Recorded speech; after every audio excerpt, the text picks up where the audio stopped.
Welcome to MissouriNet.com. Time for our weekly visit with Jason West from MSHSAA as we meet with him every Monday just to kind of get updated as to what's happening with MSHSAA, what's happening with high school sports. And we're right in the middle of the winter season now, Jason. I don't want to say a down period, but we're kind of maybe ramping up until the start of districts here. Yep, putting the right in the heart of the regular season. A lot of schools are going through their conference schedules, and there's even been some conference tournaments that were held over the break. So right in the heart of basketball and wrestling and girls swimming as well. And I know outside of this weekend, we've had a great winter. Not too many delays or postponements that you've had to deal with in terms of from weather delays, right? That's very true. We've been very fortunate, just like we were in the fall. Mother Nature has really blessed us with some good weather, and schools have not had to reschedule or cancel too many contests. Well, we've got the first of the districts that's going to be starting at the beginning of February, and then you're also working on basketball. Talk a little bit about wrestling, and then you guys are already planning for district basketball, which is a big undertaking.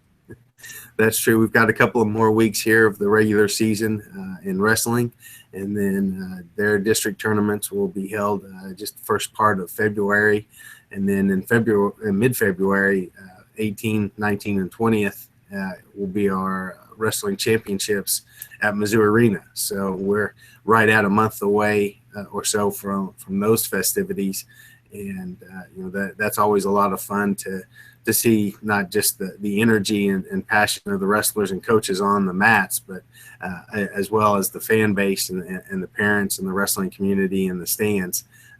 They have just as much energy and passion, if not more, than some of the people on the mat. So it's a lot of fun to watch.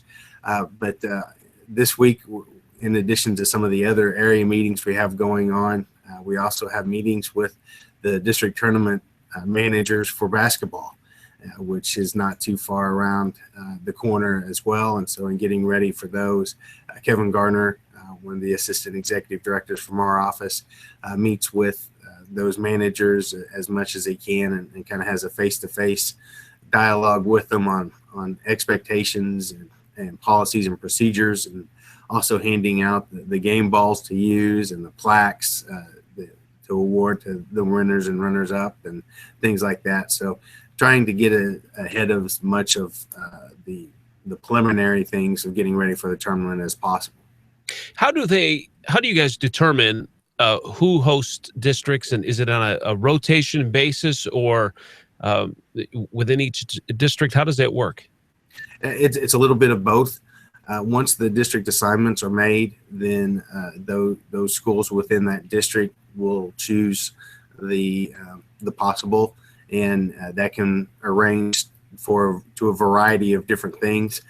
In most cases, it's going to be since it's a 2-year cycle, then whoever hosts the first year will host the second year as well, just to make it that much easier. Sometimes they do have different, well, School A will host the first year, School B will host the second. Some will kind of anticipate who the better team may be in that district and say, okay, you're going to host it. There's a variety of mechanisms that they use to choose that, but in most cases, it's by the district itself will select the school. Now, when they have ticket admissions and concessions, is that money that school keeps, or do they distribute that amongst the schools in the district? How does that work, or is it kind of a break-even thing? The admission tickets, the price of admission and tickets sold, that comes back to the association because that's the biggest part of the association's budget is tickets revenue at championship or postseason events. As far as concessions, that stays with the host school, and they may be in their bargaining process or nomination process said that they would share revenue share anything from concessions or things like that with the rest of the district. I don't know of too many times where that's happened, but that is up to the host school to keep that.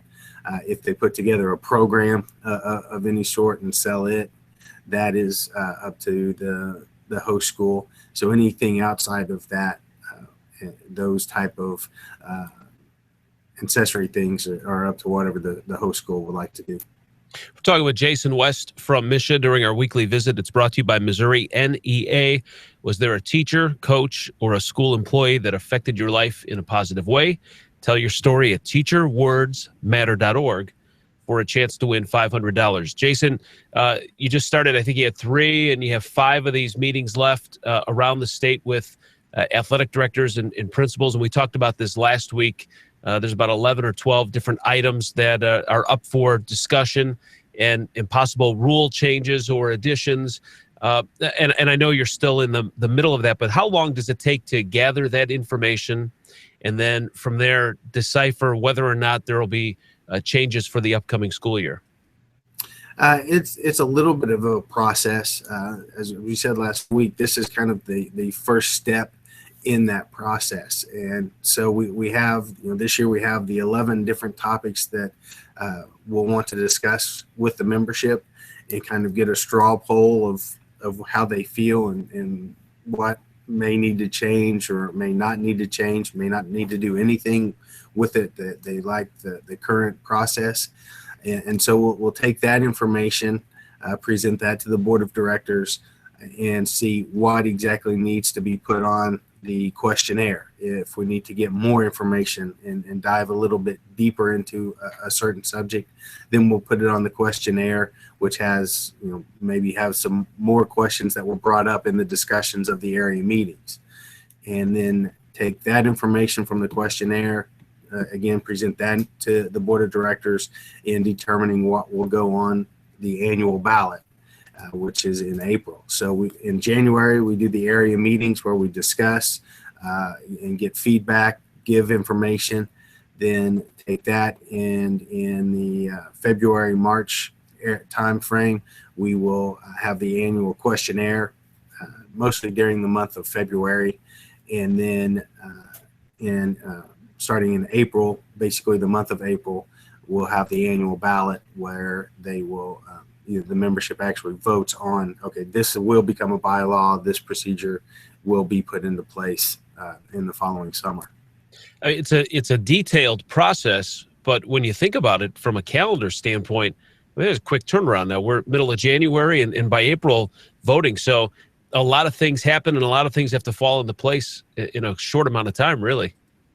Right. And that's kind of done a little bit on a timely basis where there's not as many activities going on. I mean, right now we do have basketball, we do have wrestling, we do have girls swimming. There is speech and debate things going on. Music has a few festivals, and then their district festivals will start up in February and March. But compared to the fall and the start of school and all the activities going on in the fall as well, there's not as many during this time frame, and it does allow a little bit more time for those administrators to focus on some of the details and be able to think of questions to ask of, okay, well, if this happens, what about this? Or if this doesn't happen, how will it affect this? And so there's a little bit more time to kind of sit and let things soak in during this time frame and through early part of March. And then once we hit March and right after basketball season, all of the spring sports ramp up. We have proms, we have graduations, we have all these other things that happen during the spring, and those administrators, be it AD, athletic directors, principals, superintendents, don't really have time to wrap their heads around things that deal with the association. So we want to hit them during this time, and we hit them pretty hard. A lot of it may be the same information 2 and 3 times, but we want to make sure that they get all of the information for them to be able to make the right decision for their particular school. Now, if you're watching this on Google or YouTube, if you go to MissouriNet.com, under our high school section, so where we have all of the information and the issues that are coming up at these meetings to kind of give you some background info on that. So MissouriNet.com, as always. I know that you had regional meetings. We've run out of time, so let's pick those up next week because I know you were out late last week. We'll pick up on those regional meetings and then maybe get some more details on these meetings that are taking place around the state. And then, of course, we'll talk a little bit more about districts here in the winter sports. Sounds great. Yep. Jason West joining us from MSHSAA. We appreciate your time. Thanks for watching us here at MissouriNet.com, and we'll talk to you again soon.